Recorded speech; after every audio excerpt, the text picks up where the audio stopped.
Перед тем, как начать пристройку к дому, мы решили начать с малого, с забора. Но не хотелось просто поставить профлист, как делает большинство. Хотелось чего-то настоящего, теплого, деревянного, с душой. Купили доску, и закрутилась работа. Я нарезаю или шлифую.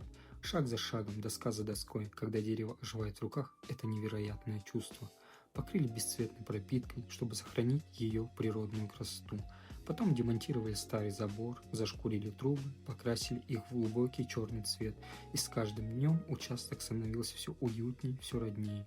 Совсем скоро здесь появится забор, которого нет ни у кого поблизости, плетеный, живой, с характером. А каким он получится, покажем уже в следующем видео.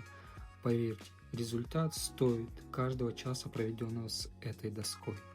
Вот так сейчас выглядит старый забор. Это старая сетка рабица, столбы. Столбы мы трогать не будем, рабицу, конечно, уберем. Старая калитка, ее мы срежем. Ворота трогать сегодня пока не будем.